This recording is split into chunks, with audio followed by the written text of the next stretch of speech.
I have been a busy person trying to sidetrack myself for the evening's excitement. But so trying to feed, pumping feeds in a lot of stuff that needs to get moved on. So trying to do that today, catch up. But get things up and rolling. Yep. How was your day at work? Yeah, not a bad day, mate. Not as chaotic as the early morning yesterday. So a little bit of peace for the afternoon, which is nice. Yep. So, some bloke messaged me and said, "Oh, clutch pipped." So then ignored my messages and phone calls for a couple of hours just to torture me. Oh well, you got to rub it in, don't you? I'll just leave him hanging for a little while. What's in it? And I'm like, I saw that little slit this morning, and I'm like, in the incubator, and I don't want to look. Don't cut it. Don't cut it. I was like, no, show me. No, refuse. Show me. Didn't. It was like self-torture, like because you kind of walk past the incubator. Oh, just have a no, walk away. Yep. So I managed to restrain myself with great difficulty today. So trying to force myself to do things. Yeah. I was calling you lots of names too. There was massive abuse. So anyway. Somehow I got that sense. I got that. My ears were burning. Like was it the missed calls, the messages, the messenger messages, or the voice to text messages? Which one did the job, you think? Yeah, it was a bit of everything. I was like, Brent really wants to know. Not happening. Yeah. Thanks for nothing, mate. Appreciate it. Yeah. So if you want to, I don't know if you want to do a bit. Can you share it from that end? I might just do some hellos. See what we got. You hello. Today. Yeah, I'll try and share. And geez, Charlie D got beaten today. Troy Gangster's the first one in the house. Straight in the box seat. Yeah, Adam Andrews, Mr. D is in there. Pete Morgan, Chris Sunke, afternoon. Nice of you guys to join us. That's all right. Sorry, that was my fault. You might have heard us talking about lighting and being able to see the reptiles better. I got carried away trying to adjust the light brightness up and down and everything to try not make them look so dark, but then I got carried away and realized, Brent's waiting for me. So, yeah. So I've got to do some of that at my end. So it was my fault tonight for the first time, I think. Story of the day, all day, waiting for Darren, yes. Yep. Adrian Van Graf, is it? Hey, mate. Mike Const. Hey, Mike. How are you, buddy? Hope you're doing well. How's the fishing? Corey Farr, Zach, Gaz, all the good ones, Nick Hayworth, Horworth. Michelle Rottenbury, what's that saying? You guys looking forward to seeing so? Yes, it's exciting clutch. We'll go into that in a second and just explain to people what's going on, those that might not know. Team Lee's Gamble, good, like your show. Good luck tonight. Thanks. Gaz, yep, this is the clutch to watch, absolutely. Harley Ingersoll, best of luck. Thanks. Thank you. Mr. Muzz Williams, hey buddy, what's cracking? I know Brent was cracking earlier on today. You were shitting me to tears. So I'm sure there was stuff cracking off the walls at his work. There was. It was annoying because the phone kept ringing. I had to go away for a minute, and I'd come back and no message from you. And I'm like, just answer the message. The worst part is I'll be sitting there doing something, hear the phone going, bing, bing, bing. I'm like, no, that's Brent. You idiot. Yeah. Emma Dixon. Hey, Emma. How you going? Yeah, she can comment tonight. No Zach to take it away from you.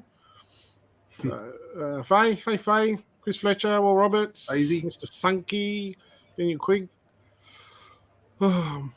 Matt Loveridge from Southern Service. Hey, buddy. Hope you're doing well. Mr. Sharp, as always. Adam Faye. Adam Andrews. Cut. Well, that's just straight to the point, mate. So, should gamble. So, there's probably some people in here that aren't real necessarily always snake people. So this pairing, so Granite Jag, which is Brent's kind of one that's really kind of kicked that project off sort of out here. And obviously the silver pepper is the mutation I proved out. And it's a pairing that has eluded Brent for many years. Only 3, mate. Don't get excited. It's many. It's more than 2. It's many. That would have been a couple, but I know that's your favourite part of the story, you know. So enjoy that little moment of yours. I do. You know how much flack I cost for not copped for not producing a albino bredli. So, but that's a couple of years worth. Yeah, but that's how it goes. Like, you know, it happens to all of us. Happens to the best of us. We can't always, you know, have the wins. You know, I've got stuff I've been working on for 4 years and watching 4 years of slugs being produced. You know, there's nothing I can do about that. Yep. So Brent gave me the opportunity when I grabbed a Granite Jag off him, probably best part of 12 months ago, I suppose. Yep. Now, it was a while ago, well before season. Get us settled. It had been an on-off feeder for Brent. Lucky for me, when I got her, she ate really well, fed like a pig, so I was able to get that extra kind of bulkiness on her that she needed. Introduced, obviously coming into the cooling months, introduced the pepper, and talking to Brent previously, I said, I've got 2 male pepper boys, I'll shag anything, you know, if you've got one, throw it to me and I'll give it a crack this season. Yep. And he's like, yeah, I'm done. Here, take it. See what you can do. Put the boy in. And, of course, you know, when you introduce them, you kind of want to keep that check on them, make sure they're not killing each other or anything like that. Went in. Obviously, if you've seen the post, you would have seen the photos. So the boy was spurring the girl straight away. I probably should have videoed it, but I just took a photo. So I shut the drawer, walked away, knowing that there's nothing really too much to stress about. A couple of hours later, walked back in, just have a bit of a check, see how they're going, and they were locked up solid. And almost like clockwork. It was like, it was literally, mate, you know, ovulate, pre-lay, shed, like just everything just went bang, bang, bang, bang, bang, all in the standard time frame. You know, I wasn't there waiting, going, oh, geez, it's been, you know, 5 weeks now. We've had 4 lockups. Female hasn't done anything. It was all like, mate, you know, ovulate, pre-lay, shed, drop a clutch, the whole lot. So as far as we know, this is the only pairing ever been made between Granite and Pepper.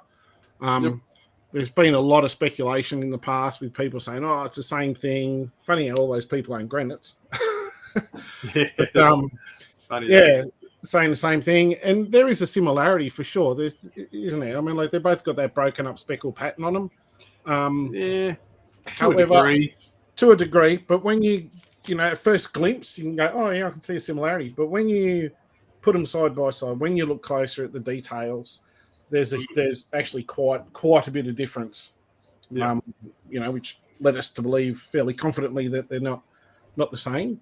But it needs to be proven. We say that to everybody. You know, it's all right to think this, but you need to prove it. You need to, you need to, you know, put your money where your mouth is, do the work, and then you can come out. So that culmination of that project, which we tried to kick off years ago, has finally come to fruition tonight. So, and I think anyone who owns both of those visual animals understands the difference that they do look like. You know, it's probably harder if you don't sit there and study those animals as much to think, I think they're different, you know, but like you say, got to breed them and then we'll see. Yeah. So I suppose we may as well just get into it, eh? Let's do it, mate. Let's do it. We'll waited a few years for the moment, so. And I've been hanging all day. So it annoyed me all day, so finally. Well, I've just brought them out and I've hidden 3. I'm going to be honest here. I've hidden 3. They've all just butted their heads out. But I'm not going to spoil anything. I'm not going to say a word. We are just going to see what is on the screen. And we'll just change this around. Excellent. There we go. How many was in this clutch? It was a decent sized clutch too, wasn't it? 3, 4, 5, 6, 7, 8, 9, 10, 11, 12, 13, 14, 15, 16. And there was big enough sample.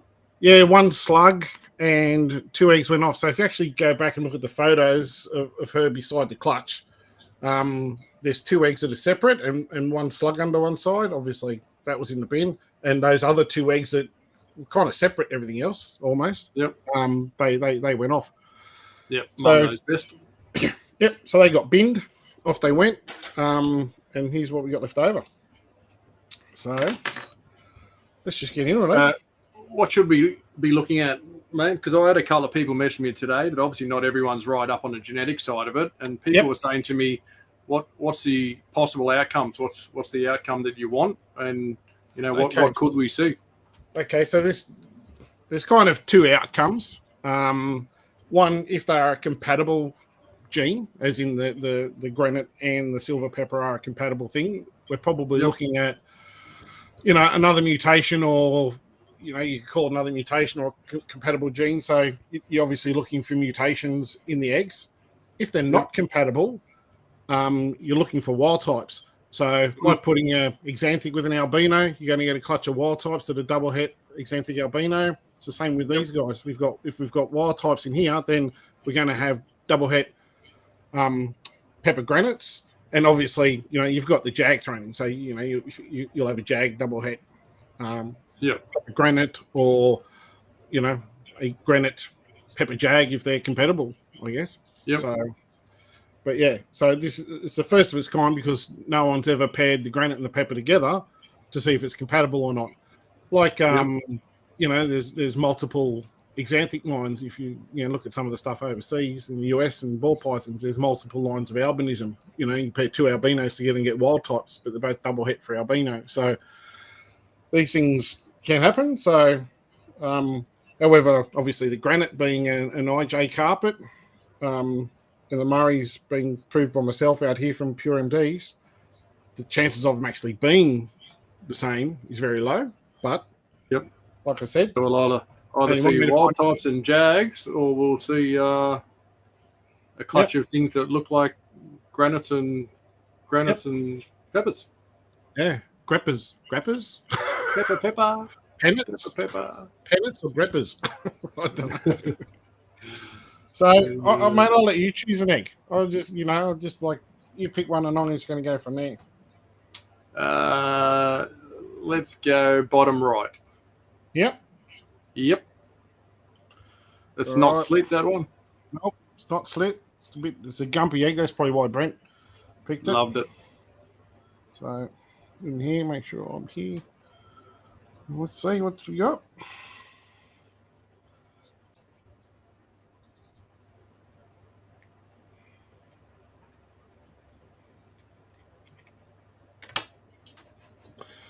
Scissors. Let's get a bit of paper there, because it's a little bit wet, this one. And that is a wildie. Wild.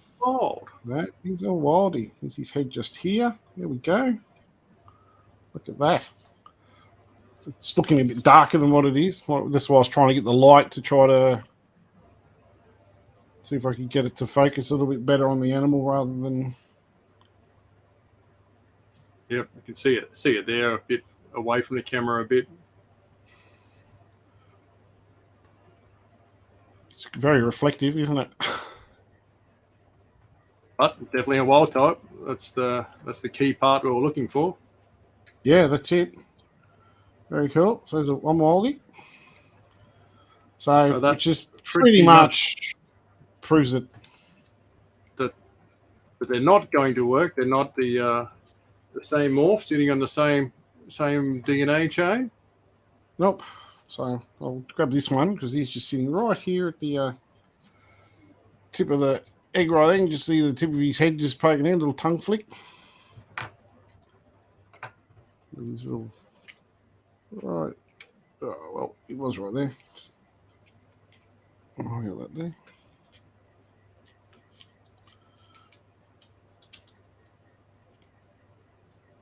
So really, if we saw a mix of things in this, would be ultra confusing. Certainly would. But once again, wild type. That's a bit more of a Murray looking wildie. Yeah, it is. The Murray has quite a strong influence in the patterns, from what I've seen. So I'm just going to got this light turned down, so I might just see if turning it up makes it better. Let's see how it goes. Yeah, the Murray actually has quite a strong influence, particularly with the typical, like arrow shape MDs get on their heads. Yep. Okay, what I see, but it's quite dark. This one, very nice, like dark grey and black. That's another interesting thing. It's probably the first time MD and kind of mixed IJ has been together as well. Yep, there wouldn't be many people out there mixing those lines, certainly in Australia. Yeah, and I doubt many overseas with MDs would be wanting to mix that up either. Yeah. You know, like I know they don't always have the greatest success with MDs over there. Yep. All right. Let's grab this one. Well, it's kind of proving out what we've always suspected, but there's no debate now. No, mate, that's what it takes. These things need to be proven out, and I guess down the track that gives us the option to work with. No, nice Jag, is it? Yeah. Gives us the option to work with trying to hit that 1 in 16 double visual later on. Yeah. So that'll be the next interesting part of what does a granite silver pepper look like, and granite silver pepper jags. Absolutely. That granite jag I sent you is poss head albino too. Just okay. Something else in that could come later on too. But so you're saying I need an albino 100% head granite off you? I've probably got one here, yes. Just to prove things out. Yep. It'd be good to prove her out with something next year, just so we know whether that's in the mix or not. Yeah.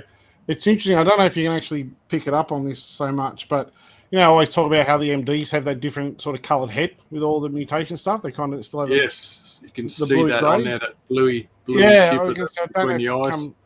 If you look at the back of the head behind the eye, you can see the colour there compared to the neck colour is totally different. I don't know if it's showing up very well on the camera. Yeah, it was. Stay back where you were. But spot on there. So you already see that MD influence in this like a little blush line. Yeah, I know. Go on, back in there, mate. It's very pretty how you put that makeup on them before they come out of the egg, mate. Yeah, you know how long it takes? Oh, that's Jag. So finding makeup to stick on all the albumin in the egg is a bit of fun. It tends to just slime right off. Hours of work. Yeah, I guess we've never been so happy to see wild types, I suppose. Yeah. I think so. I like the fact that they are not compatible. They are different, which I've always said and I've always believed. So it's nice, it allows for another combination in the hobby, something different for other people to work towards. Yep, absolutely. You can see that again in the side of the head there. I don't know if it's picking it up. Yep, definitely. And Darren Boswell saying, wouldn't granite and silver pepper kind of cancel each other out? Or that's not necessarily. I guess the part that we wanted to prove they're not the same. But when you see the animals side by side, solid black eyes on the silver peppers down the back end of the peppers quite often have that thin line of striping, and the pattern is, I guess, a lot more thinner exploded all over a silver pepper, where the granite stuff's a lot tighter exploded pattern, where almost every scale is a different color. So the granite pattern always seems to be consistent. Yep. Whereas there's quite a bit of variation in some of the pepper patterns. Yes. So, and no, just because they have similar traits doesn't mean, your word stays that they'll cancel each other out. I mean, who knows what it'll do? Could explode the pattern more. Might not. Like, I don't know. And I guess that's the fun and the exciting part of when you're breeding something new that no one's ever seen before. It's like, I don't know. You could be right, mate. It could be completely different. Could be nothing. Yep. I mean, imagine, I always think of the first person who paired up two zebras together and got a super zebra and went, hang on a minute, what have I done here? It's when you start mixing some of the genes, breeding stuff back to each other, it can unlock some mysteries. You look at the ball python morphs, they've had a lot of abnormalities pop up, when it wasn't really an expected outcome. Set up. Some of these almost have an exantic tinge to them. Yeah, which would be the influence in them, I'm sure. I mean, obviously, we're looking at his belly here. Yeah, but you can see the top and the head quite dark. Yep. Still absorbing that.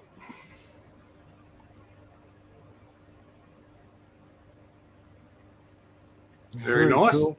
See the silvers in there. Is there any questions popping in through there, mate? Or yeah, they're trickling in, mate. Jared Sharp, my first granite he had 10 years ago. Shiny slow dart, had full black eyes. Yep, black eyes. I think seems to be a bit of a trait that's seemingly coming through in almost all silver peppers at this stage. It's necessarily seemingly like it's tied in with that morph. But I do have Murray Darlings that have black eyes too. So whether it's a Murray thing or whether it's has to be a pepper thing. Like I say, I think it's almost like I guess a genetic link, so to speak, like a sex link and stuff like that. So they all seem to have it, but just because they have it doesn't mean that's what it is. Obviously, it's got to have the pattern because that's what defines what a silver pepper is. If it looks like a wild type MD, I mean, I've got some here that, and because that's another unanswered, unexplained question within the line itself. And I have some here that I'm holding back to work on those series to see, has this one that's got black eyes that, has a bit of, you can see some sort of pepperish type markings in it. Is it? Yep. Is it just a low, very, very low expression as opposed to the pure ones I originally produced? And it's almost, I can pretty much pick a mixed blood pepper from a pure pepper now. Yep. Like just by looking at it, like I can just see the difference. Yeah. Yep. You're always going to get that variation. Obviously, when you're bringing in other morphs, you're making xanthic stuff or albino peppers. You're bringing in coastal blood, you're bringing in Darwin blood. You're going to see variations, but we're still seeing the solid eyes in those right through to albino pepper, where we're getting a solid red eye. So it's at this stage holding up. There'll be a few out there that need to be bred, like you say, to be proven out. Yep. This little jag. Very nice. James is saying that silver pepper does that color change thing as well, similar to what ghosts in ants do. Yep. Yeah, it does. Yeah, it's very cool when you see them. Different. It's handy when you got the camera, your phone with you, because when they do that, they look just stunning. Yep. Beautiful night glare. Yeah. Little jag. So Adrian's saying, can you explain what's been proven by all these being wild type? What it's proving is that the silver pepper gene, recessive trait, and the granite recessive trait are not compatible. So we've basically paired two different genetic mutations together and made double hets. As I said earlier, it's like putting albino and granite together, albino and pepper together. This is the same thing. They're no longer now proven to not be compatible, whereas there were some people lurking around going, oh, it's the same thing, mate, just buy my granites. But no, they're not. They're different. So these now being all wild type and our wild type double het pepper granites.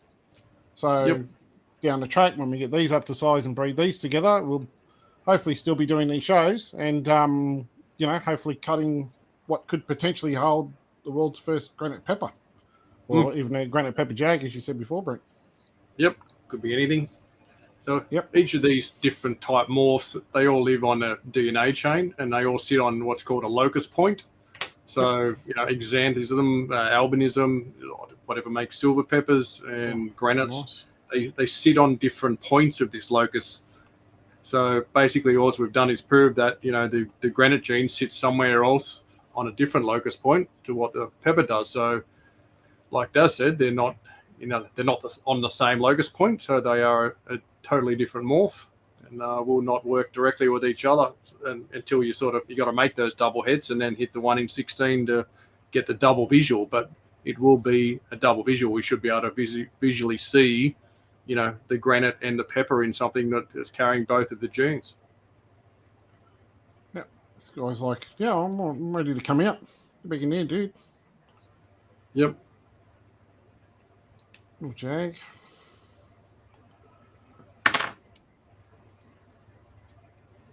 Looking good. Some nice ones in there. And I really like, personally, because I like the blacks and whites and that sort of stuff. I really like what the MD does into the Jags and like some of the pepper Jags that I've got here. I can't wait till I get a little bit more size on them. They're just, they're going to be stunning animals. Crackers. Yeah, just because they tend to get the more black and white, black and white, silvery white sort of color to it. I mean, like the one I posted, but it'll be interesting to see how these guys go with that MD coloration. With IJ, I imagine it's going to be similar to some of the color stuff I get in the double het pepper albinos. Obviously, albino Darwin and IJ being very, very similar. Yep, similar look to it. Yep, that's nice. That's going to be a nice Jag, that one. So Adrian's saying, what's the next step in getting double visual pepper granite? So it will be a couple of years getting these up to size and then pairing these back together again. So double het to double het, and that'll give us our 1 in 16 chance. Yep. Yep. So, spot on. Yep. So we'll see. We'll see out of that. A quarter of the clutch will be granites, a quarter will be peppers. We'll see a difference in those, and then hopefully the 1 in 16, which will be me because Daz can't hit a 1 in 16. Yeah. We'll get the double visual. So. Yeah, that's it. So when I cut them, don't worry. When Brent cuts them, we'll get everyone tuned in. You never know, mate. You never know the luck of the draw. Yeah. But even that's got that MD head colour. I need to get a camera that makes this light look a little bit more realistic. It's actually all right tonight. It's you got a good length away from it. It's picking it up nice. Yeah, it's just like from what I can see, as opposed to that, it's much darker in the picture compared to what it is here. Yep. I don't know whether putting a darker background make it any different or not. I did have something right before. Yeah, actually, hang on, let me try this. Right, this here. Does that make it any different? You gonna make it any better or worse? No, maybe a little better. Might be that white background. Yeah, definitely made it much darker. Yeah, that black backgrounds, you can pick up the lighter colours much better. You might need to get a little black shelf or something to sit them on. That's much better. Yeah, you can see, and this is what I was playing around with. I had a black tablecloth out here, but because it was like ridged, it was reflecting the light everywhere, and the camera couldn't focus properly. So so now you can see when I say it looks much lighter. Now you can see what. Yes, it actually is. Yeah. So 4. All right, let's. Yep. Richard's saying spot on. That white, the background is saturating your camera. Yeah, darker, definitely working. I was trying some stuff before. Let me just. I don't know whether this will work, but I've got. Richard knows what he's doing. He's all over it. And Troy, the gangster, saying, wouldn't it take more than one clutch to prove whether they are compatible or not? Nope. Well, when you're dealing with things on locus points, no, you'll get it. You'll get in one. I mean, proving things out and proving things are genetically compatible are two different things. Proving out a new morph is a very different process to proving if something is compatible with another. But rightly so, mate. One clutch wonder is not the answer. So definitely there will be other pairings that will do it. I've in fact got a pairing here that is a similar pairing to what Daz did, just as a backup plan to what we're seeing tonight. So it was a bit of a disaster, and there's only two good eggs there, but we will get 2 more looks at, not compatible animals. And just to go on from what Brent said there, we're also working with 2 proven mutations. So we're not proving out anything new. We know that silver pepper is a proven recessive trait. We know that granite is a proven recessive trait. So we know genetically how they're held and how they're passed on. And when you have the 2 visual parents, they can only pass on a copy of the granite because it's a visual granite, and being a visual pepper, it can only pass on a copy of the pepper. So there's no other options. They both have to get past those genes down. And if those genes, like Brent said, sat on the same locus point, then we would have something new, a new combination, possibly a different pattern mutation altogether, but it'd be compatible. But because they're wild type, it means they're not compatible. So no. So we've got one granite allele one pepper allele and sitting in different places do nothing. Yeah. Whereas if this, in the case when I was proving out the peppers, I did multiple clutches, so I had multiple results and not just one result. And out crossings and building back heads to get visuals again. There's definitely a process in proving out something new. Yep. You can't make a pairing and have two clutches and call it a new mutation, can you, Brent? Definitely not. We've seen it many a time before. Samuel's saying, have we any predictions on what granite pepper would look like? Nobody knows, mate. Good question. We don't know exactly, even more sporadic, checking almost patternless like Super Zebra. We'll find out in a few years, mate. We can guess, we can look at the granite thing with black eyes and a bit more striping in a tail, maybe more exploded pattern, maybe less exploded. It's granite tends to explode everything, so it could explode the already exploded pepper pattern. And have a double explosion. Wham, bam. Thank you, ma'am. That could be the winner. Yep. So we just don't know. So we'll find out. They could be very well blended together, much like you see in zebra granites, where it can be a little bit hard to pick, but once you sort of see the differences, it's noticeable. If you can visually see it in there, it works. It's what makes it exciting, knowing that we've now got to get these feeding, and then we'll spend the next 2.5 years getting them up to size, and pairing them, and then hoping you hit the odds. Just because you pair them, how many times have we said it? Just because you pair something doesn't mean you're going to hit it. It's 1 in 16, but it might take you 100 eggs before you see the first one, and then you get 5 of them. You never know. Any egg can be the magic, so it's just a matter of time of more eggs, and I guess the more eggs you get, the closer back to the ratios you get eventually, but you can go a long time without getting the magic. That's looking much better now without is. that white in the background. Where was Richard last week telling you how to set this up?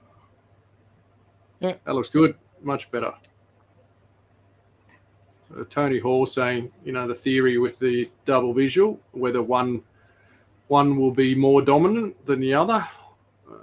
We don't know, mate. We don't know. Granite shows up in everything that it's mixed into, and so far there's definitely visual differences in stuff with pepper. Pepper jags, albino peppers. We're seeing the morph hold up. It's not getting washed out by anything else as yet. So who knows which will be stronger when paired together. Yeah, well, it's now another couple of years of theorizing. I mean, I had many years of it from when I first hatched out the pepper. And the very first one hatched out in 07, and everybody had their 2 cents worth, which was fine. We've got to take it all on board. How else do we learn? And I listen to everyone. There was never anything offensive. People go, I don't mean to be offended, but what if you're wrong? What if it's this? I'm like, well, you might be right. I don't know, but from what I've seen, it points in this direction. So, but over time as we go along, do the work. You got to do the work. Yep. No point getting upset because someone doesn't agree with what you believe in. Yep. You got to see it from their point of view and then work it out. Yep. Like even with these things, we've thought since day dot that they're not the same, but the proof is in the pudding, and here it is. There you go. There's no question there, no doubt. Yep, beautiful. Cool. Yeah. Darren Boswell saying a good example is the 2 different lines of 2+ in Antaresia. Those two aren't compatible. Definitely not. There's several things out there, especially in ball pythons, and there's different forms of albinism, several lines that aren't compatible either, so you can get double head albinos in certain things. Yep. In xanthism as well, in some of the balls. Yep. Same scenario.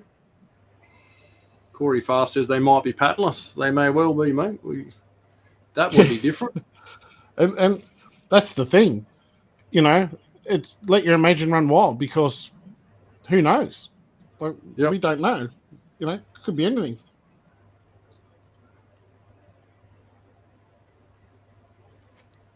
Adam saying, will you keep them and grow them up to prove them all out? 100%. Well, they'll all carry the gene, that's for sure. There's no question about that. So they're all 100% double hets. Yeah. So it'll be holding them all back. Obviously, this isn't entirely my crutch. my clutch. This is a combined project between Brent and myself. So if they've been touching your crutch, mate, make sure they were your ones that were involved in that process. I'm just going to leave it alone. I just I'll pick up mine tomorrow if that's been happening. Once again, add alcohol, and the things that would be coming out my mouth at this point in time are probably completely inappropriate. Could be very bad, very bad. However, we won't go there. So, how many more left, mate? A few to go. We got. This is one of the ones that he just stuck his head back in. Sneaking his head out. Yeah. So this is one of the ones I said it just literally just poked their heads out. I brought them out, and they just had just the tip of their heads poking out. He might just bring it out. If I just leave it sit here for a sec, he might just pop his head back out again. He might show himself. Tony Hoare saying either of you fellas venturing down more triple hets besides the ones you made last year, Brent. Are you doing any triple head stuff, Daz, this year? I did have a crack. I didn't have a very good crack though. I do have plans for some triple gene stuff and 4 and 5 gene stuff that I'm trying to get out. But yeah, the head wasn't in the game this year. Unfortunately, decided to play chaos during breeding season. So there was this pairing and another pairing I tried desperately hard to get, but they just wouldn't play the game. So no matter what I did, and that probably didn't help either. That's quite a nice Jag, that one. Yeah, I was going to say, that's a nice grey, isn't it? It's making a big difference now to be able to see that. There's a bit dark behind. It's just allowing the colours to come up a bit better. Yeah. Oh, you'd obviously see it on your screen to the actual animal, and it's a more true indication of the colour. Yeah, it's still a little bit lighter, obviously, in the flesh. I'm looking at the screen because I'm trying to make sure that you guys are seeing on the screen. Because he'll be like, "Oh yeah, check that out! Isn't that cool? Check that bit out." So very cool. Yeah, look at the head pattern on that. That is a cracking head stamp. Yeah, I love the MD Jags, man. Like, honestly, they're just a cool looking snake. They just, I think it's when we look at a lot of the Jags that are around. There's a lot of muddy brown ones. Obviously I've got the high yellow fluoro stuff that I work on as well. But these are just bringing a whole nother dimension, being that black and white sort of colour. Yep. Black and silver, I suppose. They're very bright. I mean, I'm sure people have seen the photo, the first one I hatched out, but some of the other ones in the same pairing are looking really nice. Yep. The bit of a change from beautiful. Yeah, but it's a bit of a change from caramel Jags or that commonly seen sort of colour. This one's very, very wet, this egg. Show us, mate. We can't see. Yep, sorry. It's just dribbling everywhere. So I just got a dribbler. Cut this one as much. Mike was saying, will you keep all of these as soon as they're all mature, do maximum pairings to get multiple clutches and hopefully most possible double visuals? Is that the plan? I'm not one for making okay, if I go back to when I produced the albino peppers, I kept the entire clutch. I could have made probably 8 or 9 clutches the very first year. I think I made 2. Yeah. I didn't want to produce a billion of them. I think having a smaller number makes it easy to work with. In saying that, as I said, half of these will be Brent. So I'm sure between the two of us, I'll probably be aiming for 2 to 3 clutches because you're trying to hit odds. Yep. Obviously, we're trying to get a visual. So between the two of us, probably 5 or 6 clutches, I guess. And that's subject to 16 exit. Doesn't mean there's going to be 8 girls. There could be 12 boys and 4 girls. Exactly. And then I'll have to fight Darren in the street for all the girls. Yep. I'll be like, no, I'm sure I sexed that as a girl, bro. What do you mean they're combating? Can you check them? What do you mean they're all boys? Yeah, it is a very wet egg. So just let me dig goop here for a sec. I actually have a garbage bin tonight, so that helps.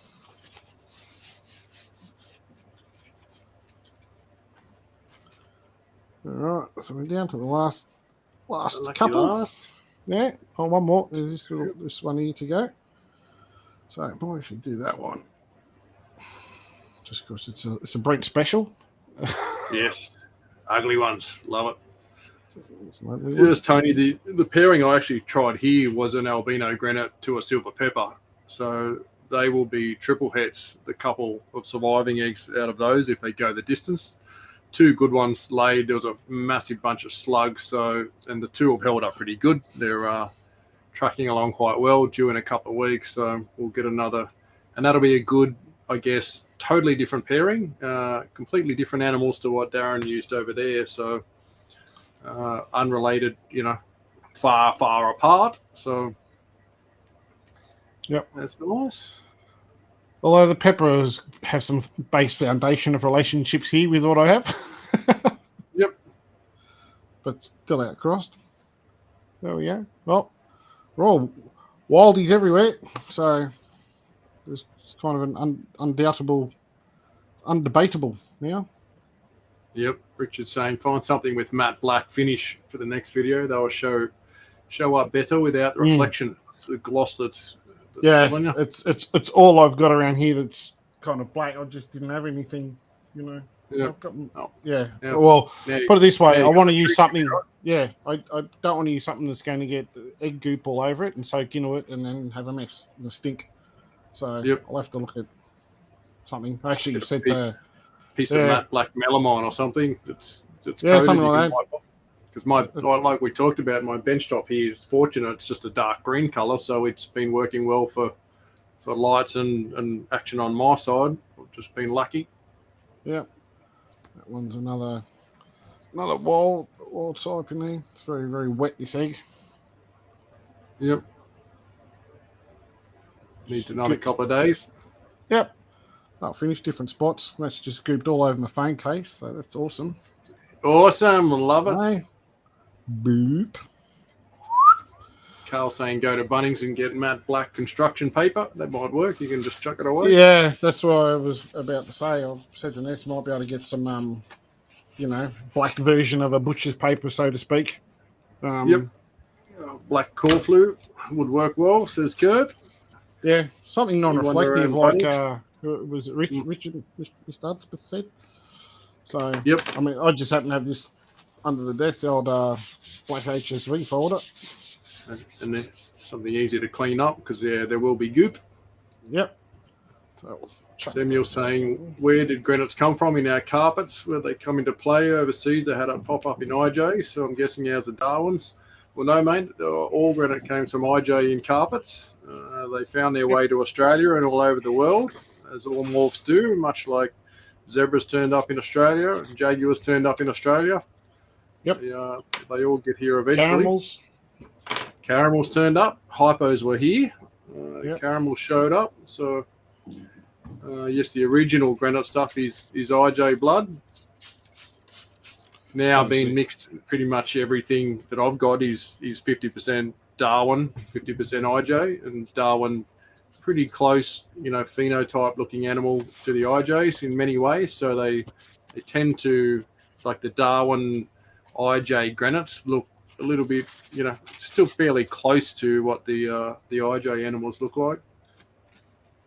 Sorry, I'm just giving these things a bit of a quick clean, and I can clean this up. And when you do a bit of a count there, I'll just tidy things up.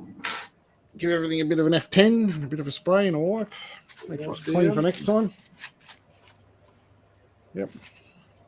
God, I don't know. I must have had this autopsy kit for, I reckon, near on 20 years now. And it's still like full qualified. Well, I bought it way back when I was in Wires, which I think was like 2002 or something or other. When I was doing their animal husbandry courses and dissections and all that sort of stuff, and that venomous stuff and everything with David Vella. So, I was like, get one of these. I'm like, okay, no worries. It'll work. It'll work. Yep. That's the job. All right. Let's see what we got. That was a Jag. See, we'll put a with that out of the way. Jag it there. Can up the mix. Mick Waters saying black tile, easy to clean, could be a good go. Black knife board. Says, yep. there. Plenty of options there. Something that's going to be simple to F10 and wipe off. Yeah, pretty much. Wildy. Yeah, so you just got to find the right thing. So Wildy. Sorry, my little shadow stuffy for a sec. I think that's just a really decent pattern on a wild type there. I'll put you back in. Here you go. Oops. Slip. Wildy. I'd actually prefer there to be a few more wild types. Absolutely. Wildy. This will be the sexing will be the next part. Of course, that's always where the fun stuff begins, getting the ratios in order. Yeah. Wildy. You go across, you get one more in across the Wildy side. That's it. Jag. A lot of wild types. Yeah. Let's see. Put that in. I think that's just a Wildy. It's one that's very wet. He's buried down. Put in the. Need to see his head basket. He's got quite a nice pattern. It's a Jag. So Tony Hall saying, do you dwell in holding snakes that may be 100% het for one thing, but only 50% het for another morph, and take the chance to prove out that the 50% out? Is it worth it to further a project? Well, let me answer this one. What was the one you cut last night, Brent? That was a POS het, albino POS het granite. It was a 66%er, but look at the magic that came from that. So absolutely for POS hets that people frown on and don't want to pay for and hate them. And when they prove out, suddenly they are absolute gold. Yep, that's exactly right. I actually have I've got a clutch coming up shortly. I'm dying will prove, which is a caramel 50% POS het granite that I'm trying to get caramel granites out of. So the one he's been stinging to get for how long? That's the same as this clutch. 3 years of trying. Oh, so it's like me and Moonglows. Yeah, all these other morphs, I've been very lucky with a lot of things. Things have proved out for me. I've hit odds, and sexes where I've needed to, which has been fantastic. But there is the odd one, it's not all one-way traffic. You get caramel granites I could have had 3 years ago and haven't. And this little pepper granite project that Darren reminds me of daily that I've failed on. I tried miserably. Albino granite. No. Yes, mate. I tried albino granites to pepper. I tried granite to pepper. I tried a pepper to a granite pepper to an albino granite. I've tried it with different males, different females, different pairings. I would have tried 5 different ways and not got it done. I've been rushing using young boys and then try a different young boy the next year, and that was half the problem. It was, if I'd sat down and took my time and just did the repeat same pairing for 3 years, probably would have got it done. But you just get into a frantic mess and start, try this boy, try that boy, because that one's useless, and the pepper boys don't tend to fire so young, so that was a mistake. Yeah, but that happens to everyone. It's heaps of people have the same thing, have struggles, and they, like the amount of time you see, I can't get in the breed, you have them, and you go bang, pop a clutch out, or you do it to someone else. They take these, see if you have any luck, and they take them, bang, new clutch. I've got stuff here that have been in like 15 different enclosures, different setups, everything, and I still haven't been able to crack yet. So, sometimes the change gets it done, and different pairing, different go. Yeah. So we've got 2, 4, 6, 7 Jags, 2, 4, 6, 8, 9 Wildies. That's a great result. Very good result. It's kind of sitting there. I'm going to call this one a Wildy. I'm pretty sure this one up here is a wild type, but looking at the patterns, hard to see. Head's buried in there somewhere or other. I can't quite see, but it's a bit heavier than all the other Jags. So, yeah. So that's a excuse me, an exciting result. I'm happy to see that result. Absolutely. Stephen Johnson saying you're going to breed some of the babies back to the parents. No. Probably not. I wouldn't. No, not needed. No. And the reason for that is you're going to put something here with these guys here that have both copies of the gene back to something that only has one copy of the gene. So, if you put one of these back to a granite, sure, you'll make granites, but they're only going to be posset peppers. So, we're looking for the visual animal, and the only way you're going to get that is you need both of those animals to have both copies of both of those genes. So there's a chance that all those genes will line up in a baby. Yep. In simple form. So you pretty much want to use all these out of the same clutch to pair back to each other to open up the possibility of seeing both of those visual traits in one snake. Yeah. And that's where, I guess, when you've got that visual animal, when we look at that clutch, some of the clutches that Brent has cut, when you have that visual animal working with possets, as going back to what Tony was asking there before, when you've got the posset, if you've got a double visual, if that posset proves out not to be a het, at least what you're making is still 100% het for the gene that's not there.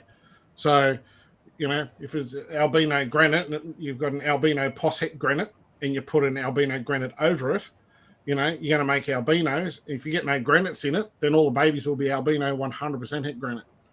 So, kind of helps prove something out, but then also helps make the babies a little bit more worth valuable, I guess.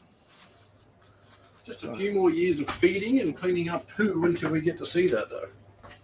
Nice. Let me just move the goop. Move the goop. Turn that off. Get rid of that. I'll just put these back in here.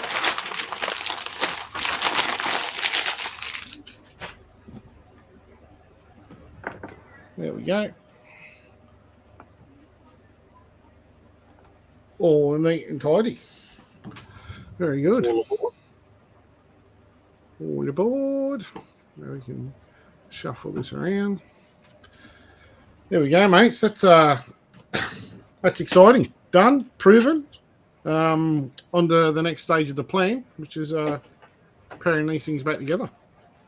At least we have the facts. We've got it there, and I guess we'll 2 more eggs from me in a little while. We'll get a different pairing to see 2 more wild types of some type, and there'll be no jags in that one. Just be two wildies. So the journey has begun, at least. Yep. Not only that, everyone out there now, will learn that they're different. So those that have peppers or those that have granites can hunt around for the other half of the equation if that's what they're interested in doing, and have a crack at producing them themselves. So, I know there's a few people out there that have both of those genes now. As we said, I'm pretty sure that no one else has made this pairing yet. But, it's a big place. That means it's a big world. But, I'm sure someone would have made some noise about it if they did. So, yeah. So, the future, another mutation to pop along. I mean, the carpets are just there's so much potential. They're growing, and the combinations are really starting to come together out here in Australia. I think it's really good. It is good to see. For years, we've sat back and watched overseas breeders breeding our Australian carpet pythons overseas and making fantastic looking animals. So finally, Australia is taking back some of the carpet glory. Yeah, definitely. I know I've got obviously, having been doing it for a while, a few friends in the US and everything, and they're always like, "Oh man, I'd love to get my hands on some peppers." I'm like, "Yeah, I'm sure you would." You ain't getting them from me. So no. They don't. I'm surprised actually. I think it's been shut down. They don't exist overseas. So this is good. No doubt they'll get there. The magic portal goes both ways. It seems stuff appears here and stuff appears there. So yeah, I think it's been was shut down. A couple of players were shut down, so it's kind of stopped it all, I guess. But there's always where there's a will, there's a way, I suppose. We'll never stop it, sadly. Big Bad Colin's in the house. Hello, Col. How are you, mate? Col. Hope you're doing well, buddy. Oh, mate, my wife thought she saw Colin recently had a little litter of ferrets. Oh, I thought they were so cute. Little pink. They look like stretched pinky rats. because obviously they have an elongated body, so to speak, being a rodent. They look like little stretched pinkies, you know. See, Stephen, are you going to take over from Brent Moy, any nice stuff out of the eggs, because I'll switch cameras and we'll just have a quick look at that couple from last night. Oh, yep. When you let me know when you got your. Oh, yep. But you can take care of the chat from there. Yeah, I'll swap that one. Oh, hang on. Hello, Dad. Put that back. Sorry, I clicked the wrong button. Incorrect. See, there we go. So we missed one. There was one question from Carl Smithy. So how would you increase the colour of the snakes? Well, that's kind of a polygenic side of it. So it depends on the colour and where you want to take it. So if you wanted to increase yellows in it, you know, you could introduce jungle blood, black and whites. You could look at, you know, gelatin or Cape tribulation type jungles for black and white type stuff. So there's plenty of options around. Once you kind of, if you're working with mutations like this sort of stuff, and, you know, we'll look at this clutch that Brent has. Some of these granites are quite orange. So if you could pick those and keep those back to try to increase that orange in them. So it's just line breeding. Find a trait, whether it's color, whether it's pattern, whatever. Pick the two best you've got and pair them back together and just repeat that process for generation after generation. So we're looking at here, Brent, and there's a couple of nice green. That's got a little more of a greyish tinge on that one. Yeah, well, not that one's different, like exactly a different shade. What we're talking about with, you know, when you're looking at different traits and things, if you look at how exploded and fine the patterning is in that compared to this clutch mate, the granite. Yeah, yep. You know, you see, you see the lines on it. Yeah, a lot more patterning on the sides. I'll try to get a better shot of that. Yep.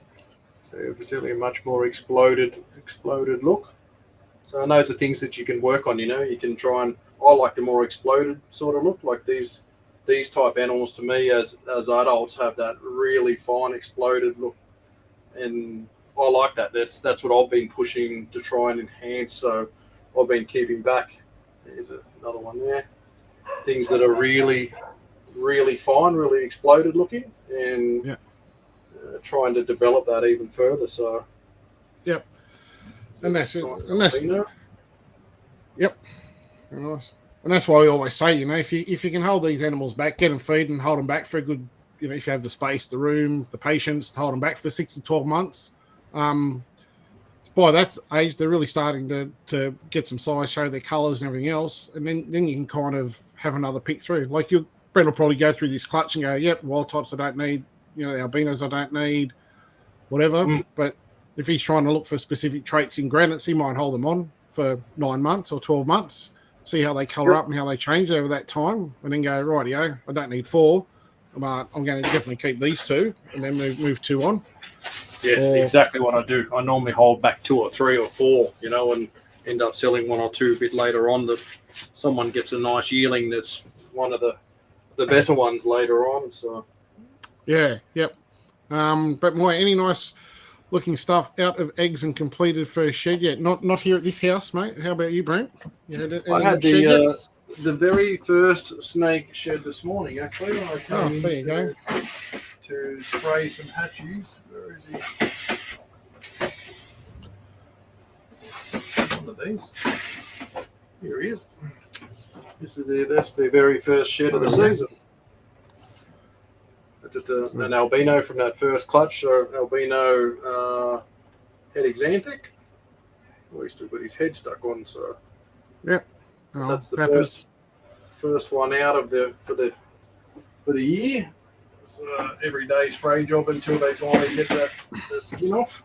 Nah, it's a mongrel getting that first one off. Yes, such a thick, nasty skin.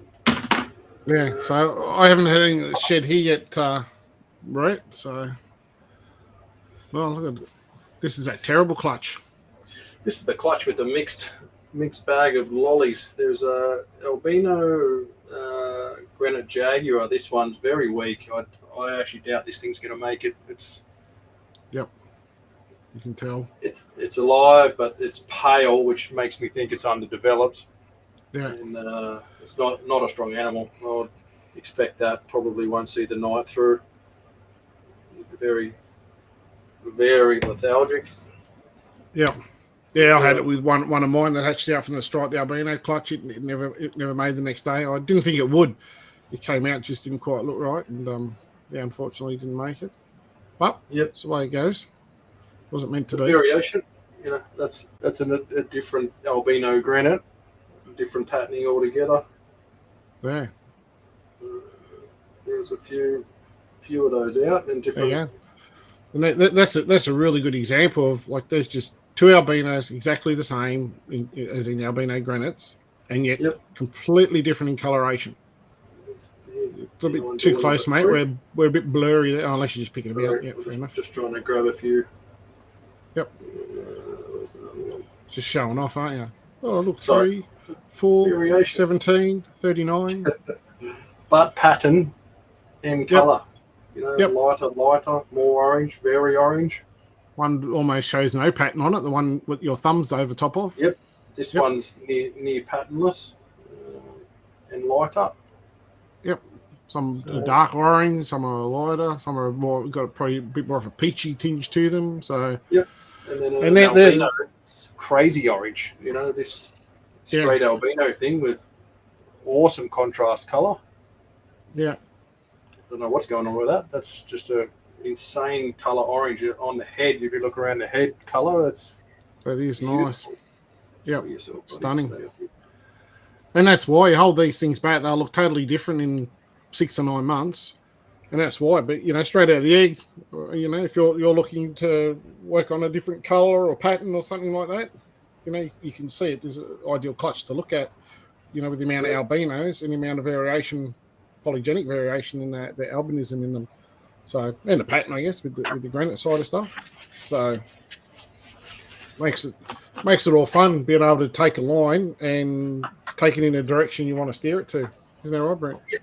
Working those polygenics into, recessive traits. So, I remember you did a talk on it at one of the Herb Society meetings at Penrith or somewhere years ago about working recessive stuff, but taking polygenic factors in all of them and developing them further. So, yeah, well, even back then, that was a topic, because obviously working with genetics was quite a new thing to a lot of people, but a lot of people didn't have an understanding of polygenics. Yep. So the main reason for doing that talk was to try to help people have an understanding, because there's so many mutations in a polygenic sense within a mutation.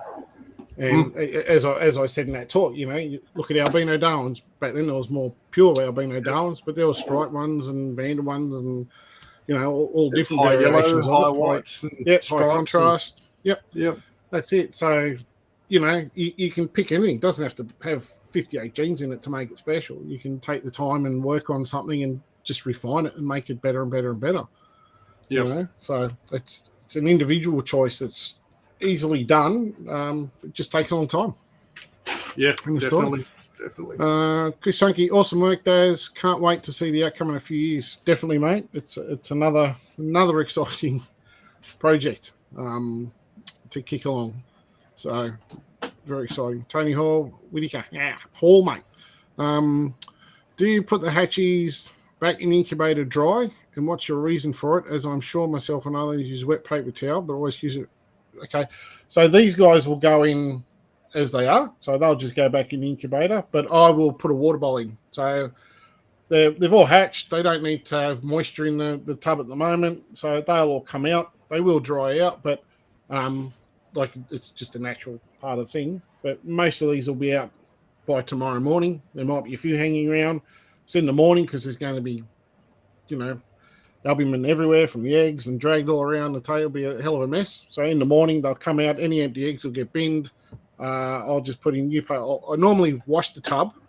I don't normally dry the tub, so I'll just put the paper towel in on the what's left of the residue of the water, and then I'll just put a water bowl in it, and I'll leave it. I find if it gets too wet with everything else, it just becomes a slimy mess of goop. So it'll stay in the wipe out every day, fresh wipe out and go again. So they'll just go back in like that overnight, and then tomorrow it'll get, like I said, there'll be a number of those snakes out. They'll get cleaned out, wiped out, fresh paper towel. I'll put a water bowl in the middle of it, and that'll naturally give it some humidity. They'll crawl in it and flood it and drag it around, and it'll be saturated within no time of water. So yeah, it'll keep the humidity up, keep it moist until that first shed. Yeah, it's only dry at the moment, but I'll tell you, mate, once those snakes start coming out of those eggs and there's our albumin going everywhere, it's actually good to actually have a bit of a dry surface for them to try to get some of that off. But, super slippery little suckers. I don't know what, but it's only a temporary thing, mate. That's for sure. Yep. Cole Chapman, good job tonight. Thanks, guys. Cole Chima, big bad Brent. There was a big bad Darren there somewhere too. Yeah, that was just above. Troy Hovenden, I love that you guys do these videos. So much knowledge being shared. Thanks, Troy. That's all. We just try to, we just try to share what we're doing, see the realities of breeding. Like we said, there's a lot of people that, make perfect clutches seem to be the common and the norm. And anyone that's watched all these videos knows that it's not the case. You do get good clutches. You do get perfect clutches. Not saying it doesn't happen, but I'd say almost every clutch out there is going to lose. If you average it over time, you'll be losing a few eggs per clutch, every clutch. Yep. So, I mean, like that albino Granite Jag, that thing in the egg looks great. Next day comes out of the egg by itself and looks putrid, like it looks like it's not going to make it through the night. So, so it happens, mate. It's nature. Yeah, that's it.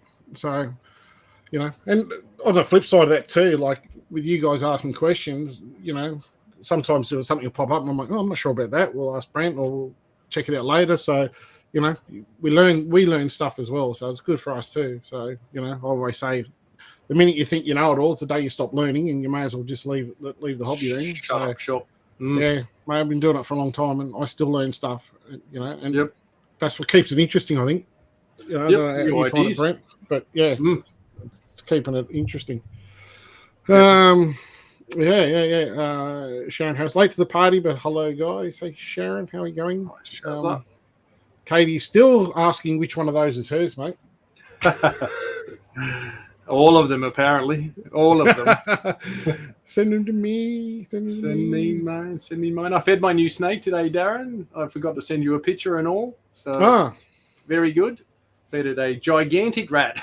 I just thought, try this out for size. It had fur on it and everything, and in the hole it went. So good start for let them settle in for a week like I tell everybody. I let it settle in for a day and fed it and game on.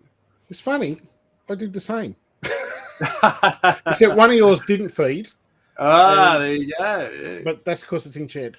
It's coming into one of the girls that's coming and was like, offer to, and was like carrying on. I'm like, let me have a bit of look, pulled out. I'm like, oh, you're coming in for a shed. Lazy eye. Yep. No, that one ain't. Yep. That was good stuff. Yeah, that we've called that Beyonce now.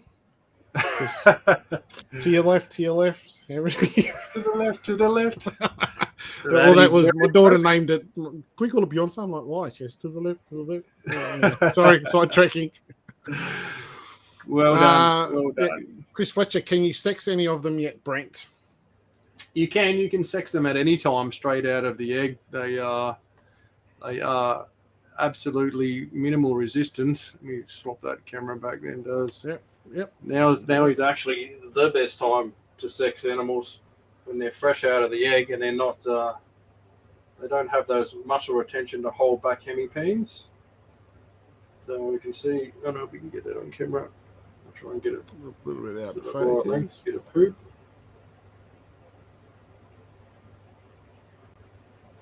One's a girl. I'm trying to find one that's a boy, and you can see. It's got a fair bit of goop hanging out. We'll leave him alone. So sometimes you've got to do it a few times because, obviously they secrete a bit of fluid and it gets in the way. So it's a bit blurry. But that one's a boy. There you can see. We try and get the right angle. Yeah, you got to get the angle right. I can see it, but there you go. If you have a look, you can see two little antennas near Brent's fingernail pointing towards his, is it your right hand? We can see. I don't know how close I can get, which will lose. Come up slowly. I'll guide you. Come up. Yeah, about there. So you can see Brent rolls his thumb up from the tail towards the head of the snake, and you see two little pink lipsticks coming out. That's a boy's hemipene. So that is a boy for sure. there's zero question on the sex of that snake. It is 100% guaranteed male. There you go. So once you get them out, they sort of come out a little easier after that. So yep. There's a little bit of practice to it, but once you kind of know what you're doing and what you're looking for, it becomes very easy. Yeah, you really just got to get that first one out. What's the pee everywhere? So there you go. Once you get the first one, you get the right amount of pressure. This one's going slippery and slimy, trying to run away. Yeah, it's a bit of fun when you can just go bang, and out they pop. So yep, that one's got plenty of hemipenes. Yep, John Holmes.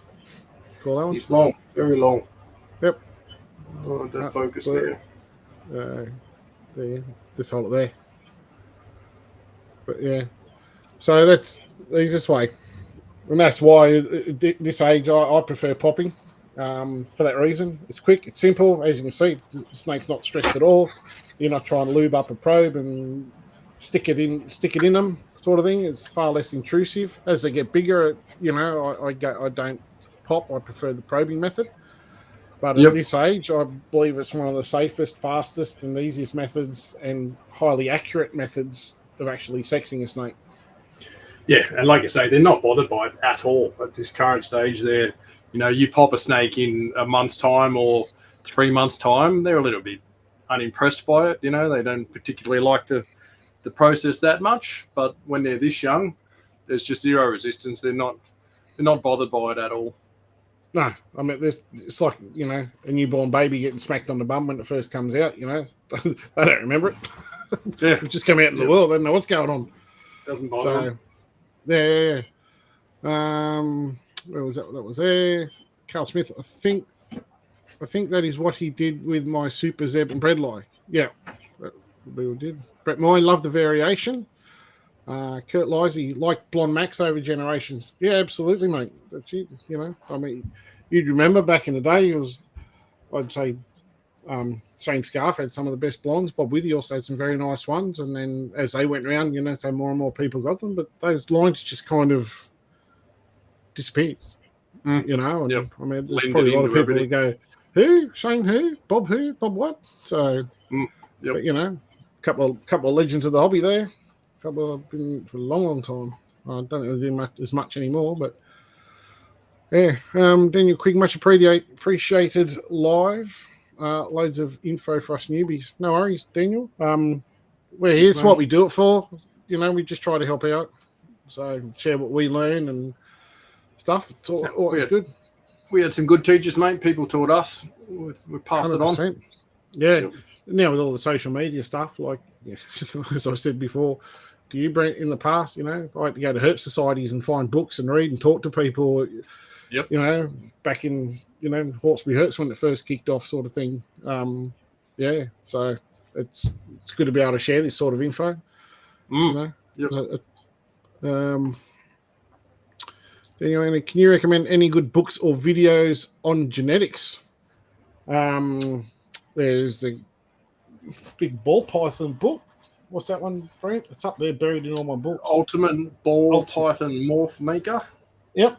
And I'm guessing, which I haven't read yet, but I'm guessing this will be the next Duck's Guts to read. Absolutely. That one is sitting beside my bed waiting to start. Yep. I have not had a look yet, but I'm sure in there's a section on genetics, I'm guessing. Somewhere. Introduction, rallying splatter. It's all the different species. They're pretty involved. Like that ball python morph maker book is very in-depth. The most in-depth genetics book I've ever read or tried to read. I've read it several times and I'm stopping Googling words in it to work out what they mean. They're a pretty full-on thing. Yeah. There is a very basic little old book I used to use. Crack open your messenger, Daz. I just sent you a picture of a book. Screen share that one. This book's been hard to find, but for me, this is the book I 10 years ago that I sort of started reading, and it all clicked and fell into place for me. So I believe it's very, very hard to find now. It's out of print, but Someone told me they managed to get an ebook copy of it. Be careful when you Google genetics for herpers, because it brings up some pretty wild things when Google changes your words for you. And probably don't misspell it and put an I in there instead of an R somewhere or other, because that's probably exactly what Google does. And just be careful you're not on Google Images when you search that. Yeah, but that book's great. It's a very basic little short paperback book, but explains very simple terms with pictures about incomplete and recessive genes and how they all work, and when you pair things together, what you'll get. So I read it once, had no idea. I read it a second time, I thought, I sort of get it, and read it a third time, and it all just fell into place. So I find that's the thing with genetics. I always say to people, you see so many people come into the hobby, and it's not through fault of their own, but they're trying to understand everything at once. And it is very confusing if you don't understand the basics. And I'll often say to people, just look at albino, just one gene, and understand how it works and work out how the genes and how you get 1 in 4 and your ratios and all that, and then grow from it. When that clicks in you and you can look at a Punnett square and know what it says and what the capital A's and the lowercase a's and the combinations mean and all that sort of stuff and everything, it'll make it so much easier going forward, because if you understand how this is held, and then if you introduce this, how this works, and then you can add them together and you can start going, okay, so if it's a incomplete dominant mutation and 2 recessive mutations, you can get it. Okay, so it can be 1 in 32 with a single copy of the incomplete dominant, but it's going to be still 1 in 64 if it's a super form. So all this stuff will start to flow and understand, but trying to understand 7 different genes, how they work, how they all combine. If you put this together, what do you get? Just keep it. The KISS rule. Keep it simple, stupid. Flick your camera back to normal. Yep. I was keeping it small because I think it looks better to look at the book instead of us. You look. That's awesome. I got another one out there called Designer Morse, but I can't remember what's in that one. There's that one. There's the other ball python book too, but that ultimate ball python's guide from Kevin McCurley. That's like Brent said. Yep.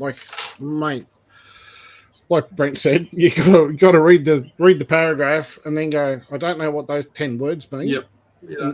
Then spend another hour and a half on Google trying to understand what 5 of those words mean. Then when you learn what those words mean, you got to go back, read the paragraph, and then everything starts to make sense. Yep. Even the Naritaphores and all the fancy stuff coming out about much deeper level genetics than just the basic outcome genetics.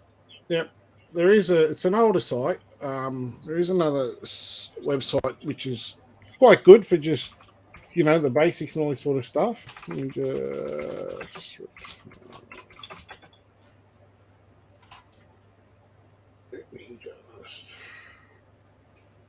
So this has tweak. Let me just link this. So this is a website. It was one I use and reference and tell people if they want to go and have a look at something. A little bit of depth. It's vmsherp.com. There we go. And he goes right through. So, there's probably the basics is all the same. There's probably some changed information, but genetics 101, multi-gene stuff, Punnett square explanations, right through, right up to quite in-depth type combinations. And then it'll go on to about chromatophores and, xanthophores, melanophores, iridophores, which cause your reflections in snakes. Some of the mutations that you can get, melanism, hypermelanism. So, that just, if you're not sure, it just gives you a good reptile-specific, basic kind of understanding of what stuff does. So, that's a good site to go and have a sticky at as well. Covers a bit of everything. Good info. Yeah, yep. Where was that question? Oh, yep. Adrian, Brett Moy, when you deal with livestock, you get dead stock or part of the deal? Yeah. Sorry, mate. Yep. Yep. And certainly the more you have, the more you see it. You sit there and have, 2 snakes get 1 clutch and lose 1 egg. It's like, but the more you have, and I remember Brian Barczyk telling me that because when I was over there, I think at that point in time he had like 20,000 reptiles or something stupid. Mm. And he goes, it just happens. Like you do everything, you care everything, but it happens. Like, the more you have, you got 10,000 animal and, 0.1% die. That's a lot more than if you've got 10 animals, isn't it? Yep. Like it's just. I remember Brian saying in his adult collection, he believed there was a 1 to 2% death rate in adults. Forget about hatchies, which is much higher. He was saying just through different things, cancers, lumps, bumps, enlarged hearts, organ failures, all the things that can go wrong with adults. He believes it to be between 1 and 2%, which is a lot, because, having 100 snakes, you're going to see 1 or 2 die every year, in your adults, which, I haven't seen it that high, but maybe it comes one year where you lose 3 or 4 or 5 or something, and it averages itself out. But it's certainly in hatches much higher, though. I think there'd be 3 to 5% of hatchies, excuse me, that hatch just don't make it. Yeah, well, for sure. And that's probably if you're not including slugs, eggs that go off, and everything else as well. It would be a higher rate than that. So, like, name a breeder that we don't know that hasn't had a clutch gone off. She laid slugs this year. Half the clutch went bad, the rest died. Got 5 good eggs, they're gone off. Like, just is, Yep, it happens. Fun times. Yep. Chris, fantastic view. Lee Ricky, tips for hatchies, first feed attempts. Get someone else to do it. That's a whole show, mate. That's a whole other show. We probably should do a bit on that. Yeah, there's heaps. There's way too much to go into that one. Yep. Probably do that on a Sunday once we've finished egg cuts and we're trying to do it ourselves and actually pull some animals out and do it, Yep. That's probably a better way to do it. Just first feed. Katie Gordon might want to add the bright red bits, not the white bits. Sexy. Ron Jeremy fathered that one. It was long hemis. That's it. What I miss? Julian Hutchin, what I miss? You missed proving that silver pepper and granites are not compatible and completely different genes. So in the future, it should be good. What's the What's the next cutting video? I haven't looked. I don't have that much. What have you got, Brent? You're probably the one that's got a big list. I've got a reasonable list, it seems, and growing by the day where clutches just pop up randomly while my wife was cleaning today. But anyway, that Chimera clutch should be next, I think. It's a Ghost Jag to a Caramel Jag head Xanthic that the last couple of years has produced some pretty funky looking Chimera things. So not that they've done very well, but we'll try again. Seems weird that they continue to produce them. It's a weird thing that's not genetically reproducible once you have the visual animal, we believe. I don't think anyone's ever bred from one, but it'll breed as one or the other. So it'll be interesting to see what pops out this year, hoping to get something that's viable, a bit more wild type in it than of the Lucy Jag. Yeah, well, makes it all exciting, doesn't it, to see that stuff pop out? It's a shame some of those things are really spectacular looking creek. That one you hatched out last year was just amazing. Unfortunately, didn't survive, but still cool to see them. That is Trumpy's parents, Carl. Yes, spot on. Ryan Shepherd asks, Brent, how many clutches last year each? Last year, yeah. Last year you were king, Daz. How many did you do last year, Brent? How many did you do last season? 24. Still on the board. I just wiped it off the other day. So 24. Well, I didn't say much. I didn't say anything last year. I kind of didn't want to because I had a lot, but I did 56 clutches last season. Ouch. So yeah, ouch. It was a massive season. Had so many, and there was a lot of obviously shows that we didn't do. There was a lot of stuff, when you've got some normal wild type things hatching, going to be jungles or spotted pythons or something or other. So a lot of that stuff we didn't cut live. often you get those clutches. They pip in the morning. You come home and I got one pipping. You get home in the afternoon, and 3/4 of the snakes have come out in the day. So can't really show those sort of things. That would have been your biggest year. That was the record. That was my biggest year. Yeah, definitely. I think the year before was like 30, 38 or 39 or something like that. It's been in the 30 to 40s for, God, I don't know, 8 or 9 years. Something like that, I suppose. 10 years now, maybe, sort of thing. But yeah, last year I wanted to have a crack at a few things. So obviously a lot of things didn't work out, which probably gave me the shits a bit this year. So this season I'm probably around 20 odd. So fairly quiet. My wife's actually now quite disappointed that she's only looking at one incubator. Yeah, not 3 incubators, and someone else is having this season. Bloody hell, rookie numbers, Dad. Rookie numbers, Dad. This will be the first time ever I will have bred more clutches than you have. This will be a role reversal this year. I'm not saying how many. And my wife could be watching. I'm already in trouble as it is, so we'll just move past that.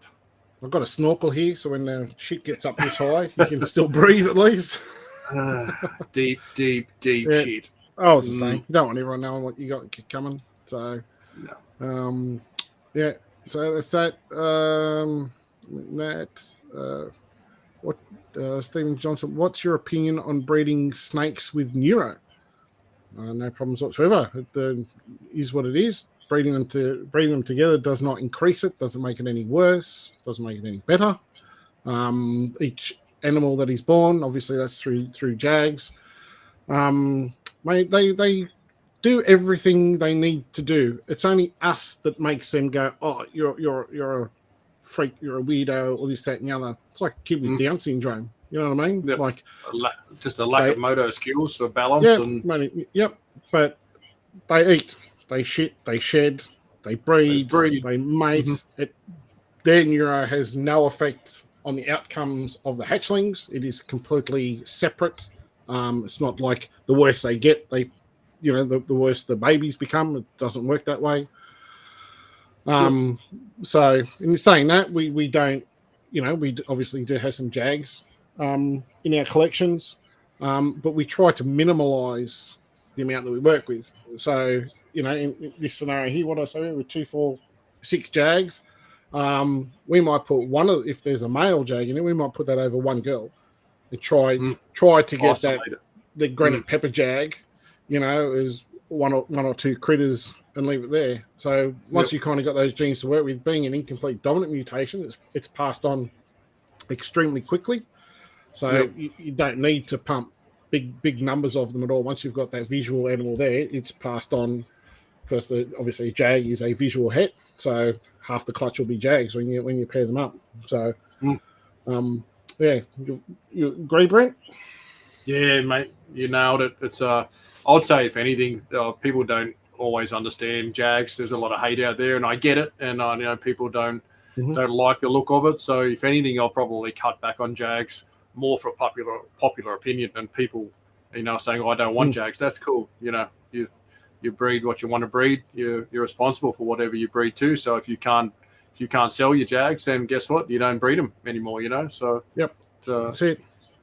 But stunning, beautiful morph, all the same. When mixed into other combos, we see some stunning animals that are JAGs. And I've got perfect JAGs. I've got JAGs that are far from perfect.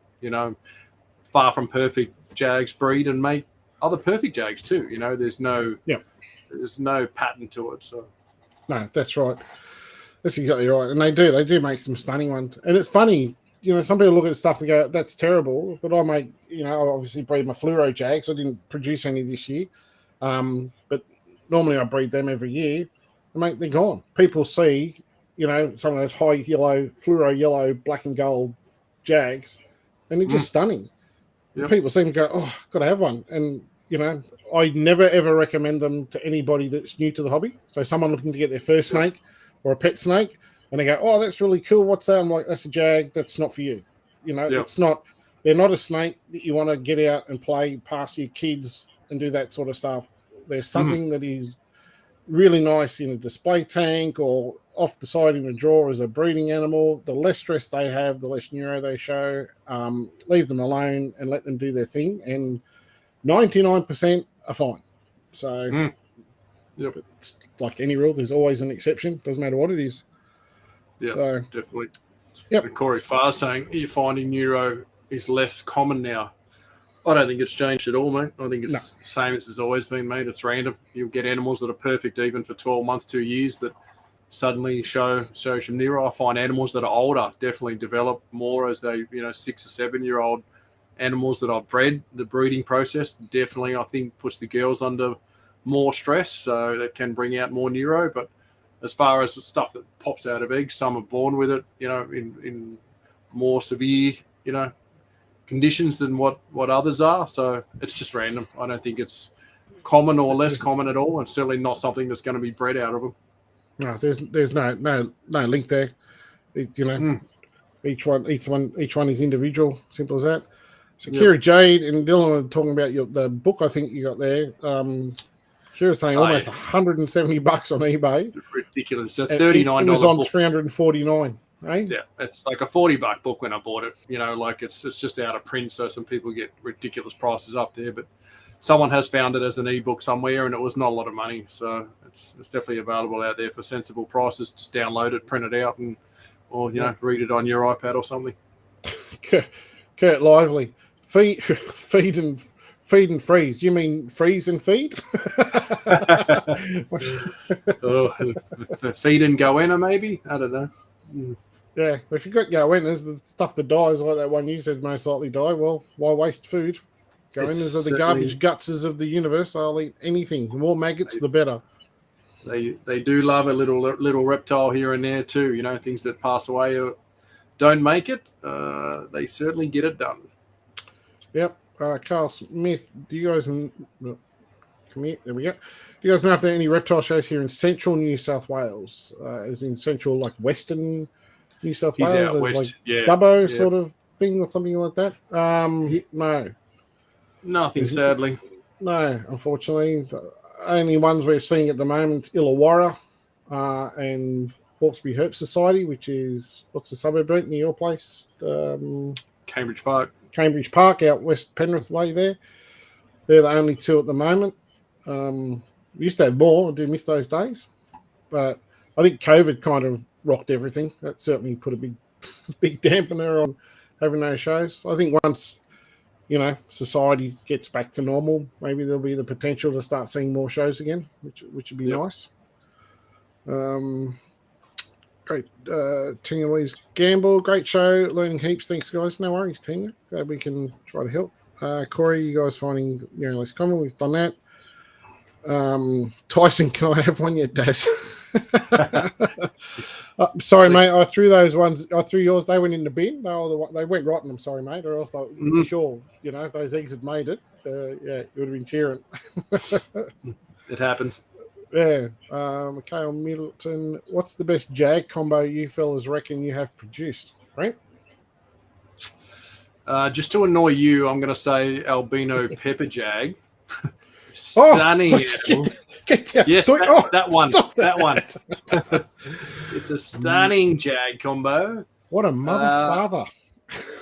Yeah, stunning. I don't know. I do love a ghost jag, though, I've got to say. I'm a big fan of caramel, so caramel and xanthic. So ghost jag for me is very nice. That'd probably be the top of the line for me, I think. But mate, those a caramel pepper jag, even some of those combos, crackers. Beautiful snakes. Yeah, I've got 3 really nice ones here, and I probably do need to move at least one on. They're all boys, but it's very hard. Lover. No, it was like that last year. For me, I love my fluoro jags. Just bright yellow jags. I just love high contrast. I think it looks stunning. That's one, and I really struggle to actually go past a pepper jag. Yes, I do like the caramel jags. Everything, I like them all. I'm really scratching to try to, prefer one over the other. But I like black and white, and those pepper jags are probably the closest thing that I've seen. Let me just see if I can drag up a picture. I'm still getting used to. I don't know if it's me or whether Facebook has changed everything, because I just get lost in here now trying to find anything. It's a nightmare now. They have changed the way you got to find the pictures. It's like, oh no, don't click on that. No, that was an accident. You were slow and I was fast, which is very unusual. It's not the case for me at all. Here we go. We'll do a bit. Here we go. We'll do a bit of screen sharing here. There we go. So, I mean, these are older photos. I do have to get updated ones. Well, that's probably not a good pic to look at. What did I click on that one for? There's So that's a caramel pepper jag. These are older photos. I've got to get newer ones. Sorry, that's that. And the difference is these guys here. That's a pepper jag. So you can kind of see what I'm talking about, like having that kind of more black and whitish type. Yeah, background, nice broken pattern. I just think they're quite a stunning, good-looking critter. You know, it's a bit different. Probably because it's, caramel's such a popular thing. I like. And I do like a nice caramel jet. There's one of the furrow type stuff. So who doesn't love that? That's I am biased, though. Yeah, I am biased. That's beautiful, isn't it? Yeah. And funny, they're the ones that start out black and white. Out of the egg, the things look black and white, and you think, wow, how's that going to go yellow? But that's the signal. It's the sign. We'll actually have a photo of that one here too, somewhere as a baby. I'm sure how they start off. There should be a clutch photo further down. All these terrible looking. That one. Yep, that's the beginning. Oh, no, that's a different clutch. That's actually this one here with a stripe. You should see that now. Yeah, that was a Zebjag, fluoro Zebjag clutch from last year. That was the year before, actually. Maybe I don't know where the photo is. But, just they're born black and white. There's another photo there. Computer's being slow today. Some of these, like just pepper jags. I like them. There's a photo. What other questions we got, Brent, while I scroll through this, seeing as I'm boring people? I think we're nearly at the end. I'm just chucking these back into the incubator. I sent you a couple of pics in Messenger of a ghost jag and that pepper jag. So there's that actual snake. There's a hatchy I hatched out. You can tell by the head pattern here. It's kind of got a little, I don't know, arrow or not arrow, like little I don't know. Little question mark looking thing. Question mark, looking thing. So that was him there. If you look at that head pattern, remember that. They hatch like that, black and white, and that's how with the jags you can tell they're going to look really nice. And then we go scroll back up to here where he's grown. So here we go, doink, and we can see that there's the same head pattern. So it's some people don't get that it goes from that color, and they go through a phase of looking terrible. They're not white, they're not yellow, they're like beige, ugly yearling stage. Yeah, and I'm like, believe me, it's going to be nice. And they're like, oh, but it doesn't look yellow. I'm like, no, it's color changing. Like when a chondro goes from yellow to green, he's trying to do the same thing. So, yep. You said you sent me some pics to share.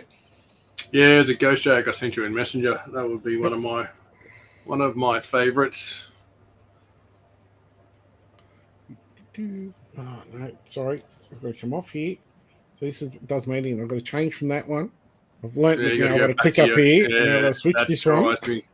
Drives me mental every day when you try to just go into Messenger, and then if you're in your page thing, it shoots you over to page Messenger things, and it's like, no, I don't want that. Just go back to my normal Messenger, please. Look at those weirdos. Yeah, free cakes. I hope there's nothing bad that pops up in your message feed. There's plenty of it. There we go. So the first one. So this is the I should just skip that photo. So, what was that? Albino pepper jag. Yeah, I don't know, some trashy pepper combo.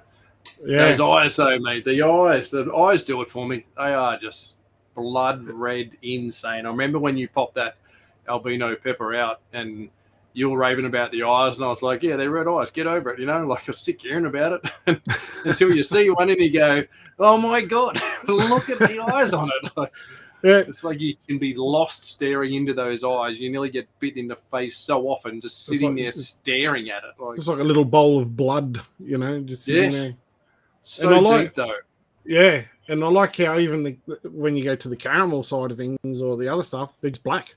You know, the albinism obviously because it's stripping the melanin out, the blacks and brown pigmentation like that. But you know, even the caramel, you know, still gets black eyes. I thought they might be a solid dark chocolatey sort of eye. I wasn't really sure. Never had one, but yeah, they're black as well. Yep. But I've certainly got a couple of caramel ones that are a bit lighter. Like they're definitely more like not as black solid. So there'd be a bit of variation in them. Click the other way. Oh, go the other way. That way. Yeah. There we go. Oh, little ghosty jag. It's very similar to my one I produced in the white line. He's coming along Same well. line. Yeah, from the Lark's line of stuff. So caramel xanthic jaguar. Beautiful snakes. I just love that combo. It's just super clean, super light. Just a beautiful snake. It's a good looking critter. Favourite of mine. Yeah, that's an old pick too, but he hasn't got really any worse in his old age either. He'd be old now. I'd say old 8 years, 9 years or something, but he was one of the first ones I produced, and yeah, still a stunning animal. Yeah, it's funny how you get attached to some of those ones you've produced for the first time around. Yes, just like that first one, you know, you get very emotional with. You want to keep it forever. It's the first one you've ever produced, so he'll be with me forever, that little fella. Yeah, it's a good looking creature. Good looking boy, and he's gone on to, you know, he grew up and he produces those chimeras and all sorts of other things now. So he's actually the father of the triple head clutch I made with the albino granite as well. So he's done some good work over the years. Those triple heads are pretty much up to size now, ready for next year. So he'll pass on into the next generation again. Yeah, very nice. Very nice. It's nice when you see your generations. I know I've had it here with quite a few things, jungles and Darwins and all sorts of stuff, Murrays, you know, where you sit there and go, that's the granddad, that's his kid, his kid, his kid, and the kids, his kids are now cooking as well, you know, it's like F5 generation, and, you know, and people go, whose line in it? Whose line is it? Like, it's mine, really. Like, yeah, pretty much after you've been breeding them for like 15 years. Yeah, you own it. Like, Yep. Colin Schumacher, blue tongues of life. I thought you were becoming a ferrets for life, mate. I thought you were becoming one of those, you know, like the freaky cat lady. You're becoming the freaky ferret boy. Yes, I know. Colin loves the fat sausages, I've heard. It's one of his favourites. Yeah, that's it. Righty, yes, where are we at? J combo, feeding Hatchie's first feeds. Wagga area. Yep. Blue tongues, zebra jag. Yes, I love zebra jags. I love the fluoro zebra jags. So I didn't breed them this year. Some of the ones I produced last season have come along quite nice, starting to show their colour. So they'll be back on the hit list for next year, definitely. So quiet season this year, the wheels have finally starting to go in the right direction. Starting to get motivated again. Stay on track. Yep. So yeah, next season we might have a bigger. We'll do a role reversal again, Brent. What do you reckon? You can go back to 20. I'll shoot myself after this season. I'll go back to 20. Don't you worry. I'll pair 20 to be sure. Get 10. Yeah, well, it's what happens, isn't it? You know, you're playing 20, pair 30 because you're expecting some things not to go. A little bit more. Yep. And then everything goes in more.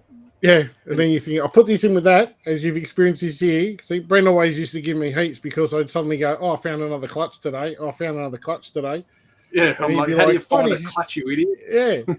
And as he's discovered this year, as I think you've now found 2 randoms, I think, or 2? Yeah, my wife. Oh no, I found one while feeding, and wife found one cleaning today. Sent me a picture and says, "How long since you checked this sungrow?" And I'm like, "Why? What's wrong with it?" First thing I think is, "What's up with it? What's wrong with it?" And she's like, "It's sitting on eggs." I'm like, "Oh my god, no way!" Like, it wasn't meant to happen. It's because you have those nights where you think, you know what, I'm going to put this in with this. I'll pair that this season. And you wake up in the morning and go, that's a bad idea. And you take the boy out. The female shows nothing. And you think, no, well, that's not on. So you just take it off the list. And then when you're doing your, cleaning or whatever, suddenly you open the drawer and it's like, oh, what happened there? I don't remember pairing this. That was like 3 months ago, Yep. One little intro. And then I got scared with how many looked like they were all working and went, that'll do. Back it off. Leave it alone. Like, yeah. Katie Gordon, stop teasing. Haha. Any stripes planned this season? Why that stripe albino clutch? I've got to wait and see what happens with that. Yep. Fix that in the chat, Daz. You on it? Oh, yep. Kill that thing. There's always some muppet that comes along. There's always one. Zoop. Dun, dun, dun, dun. Yeah. Oh, well. Macau saying triple head with a codom.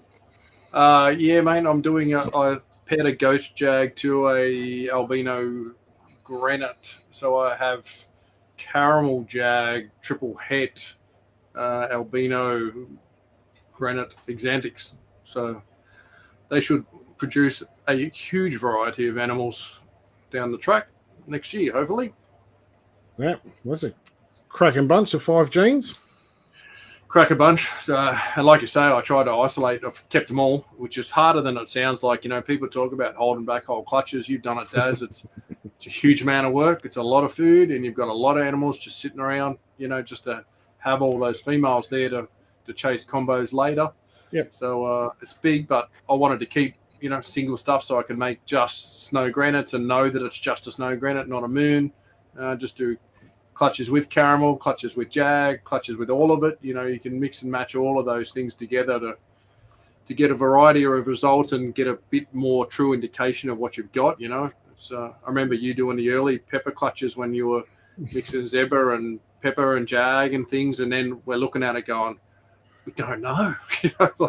It's too much in this clutch, and then go back and pair up stuff separately to see the individual genes, Yeah, the hardest part, going back to them with the pepper stuff, is we were looking for something that didn't exist.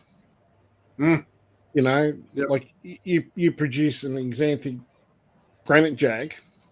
Yep. You can Google that. Yeah, we can see it. You know what I mean? They exist. Yep. But when you're popping something out of an egg that doesn't exist anywhere, or you're looking for something particularly egg, you're like, and at that point in time as well, going back, I didn't know about the black eyes. Like, even though I'd had some peppers, I didn't know if that was, inherent with all of them, whether it was just something random, So it was very much in the early days, and that was jag het pepper over zebra het pepper, and that was like, I've still got a number of those babies here. I think there's like 4 of them over here, and another 2 in the front room, sort of thing. But yeah, it's like someone mentioned before about holding these back and how many clutches we have. You have 15 to 20. Well, first clutch, let's just call it 20 for argument's sakes. And it's something new and you want to hold it back and you want to breed females. How much adult space you got? It's all right to buy a pair and grow them up. Try doing that with, and let's say for argument's sake, you had a good ratio. So, you got 10 females and 4 boys you want to raise up just to make sure you can mix it up a little bit. That's room for, it's one project, 14 adults you've got to put somewhere. So a lot of the stuff I had to make decisions because obviously, we're all limited on space and it wasn't the only projects I was working on. It's how much room I had for adults. So I ended up going with four girls. I grew 4 double pepper albinos up in that particular scenario. I think I had about 3 or 4 jag het peppers and everything that actually grew up to other size, and the other stuff grew, but I had to concentrate food into some more than others. Just keep them slow to keep them in smaller size tubs, Yeah. So it's a lot of work. It's a great project to be able to hold everything back, but it's a lot of work. And then on top of that, when you breed them, you are then creating your next sort of holdback stuff. Yep. So you'll start to get visual posset this and that and the other. So then you want to hold some of that back, some of that stuff back too, because that could potentially make, you get something that's a posset for something else female. You want to hold that back. So if you get a visual male, you can put that over, prove it out, and suddenly go from 20 to 30 to 40 to 50, and it's one line of animals you're working on. Obviously, you can move the posset stuff out, but you know, it's a lot of work. Adrian, do you track family trees with an app, spreadsheet, or on paper? What do you do? I've got books for every year. I keep the hatchie records of pairings, what the parents were and what came out of it, and codes for all of them. So I can track it all. I can go right back to every animal I've bred and work it out. If I've sold animals, I give them a code of what the animal is, so it's easy to come back and find. But I'd love to have some sort of app or something to feed it all into and keep it up to date. It'd be much easier. Yeah, that's a good way to do it. Same with me. Most of the codes I give tell me exactly what it is. So if they have the code, I can go, oh yeah, that was in this pairing, that pairing, it's XYZ. Do a similar thing. I should keep much stricter records. I did a pretty good job last year, but unfortunately, battling depression and anxiety and all that other shit, sometimes the wheels just fell off and I just can't cope with it. So I'm very unreliable, unfortunately, in terms of that sort of stuff. But when I'm focused and, on it, I keep quite detailed records. I think you were doing, Brent, last year. I had, the clutch, or obviously all the parent details, how many eggs I actually pulled off the girl, how many were slugs, how many were fertile, how many actually hatched, how many eggs didn't make it the distance, whatever died. So, it's quite good to see. Yep. So you just got to keep it up to date. If you fall behind in that, you're gone. If you've got it all there, and keep the feeding sheets up to date and keep your pairings up to date, it's a lot easier. Yeah, definitely. Yeah. And you'd be surprised. You might do it for a few years. And I know I've said it a few times. Peter Birch is, one particular guy I know that keeps meticulous records every year. He's been doing it for a long time. And it's nice to be able to, something weird's popped up. Let me track that history. And to be able to backtrack and go, where did I get this animal from? Oh, I bought this animal in 1997 from Fred Smith, and he got it from such and such. And, I've bred it 14 times, and, having that history of the knowledge and clutches and what's produced and what's come out of it, they're great records to have, that's for sure. Absolutely. Can be as simple or as confusing as you want to make it. Yeah, as much detail. Like, I don't do had a shed, had a shit, or any of that sort of stuff. I see people that do that on their sheets, mate. As long as it's eating, as far as I'm concerned, as long as it eats, good. Everything else goes on with it. If you're feeding it well, it's going to shed and it's going to shit. Whether it's shed 5 times or 50 times, I'm not interested. Doesn't matter. No, as long as it's eating well. So, I'll order to wrap them up, Des. I've got to pick up. Oh yeah, no, that's fine. Oh yeah, no worries. All right. So, all right. Well, we'll probably have to leave it there. Questions that just keep rolling through. So, no worries. All right, guys. Well, that was a good result. Good night. I think I'm really happy with that. Good result, mate. It's I guess it's what we expected, but it's what we were hoping for as well. So it's a good cut, mate. Did well. I'm glad you finally pulled it off for us. Yes, and produced the snakes. So, sorry. You can celebrate later, mate. You can celebrate later. I'm souped out. Yeah. No, Brent, where can they find you if they're looking for something? KHP Reptiles, Facebook. Most people get me, or the webpage, khpreptiles.com.au. And you, Mr. Dazran?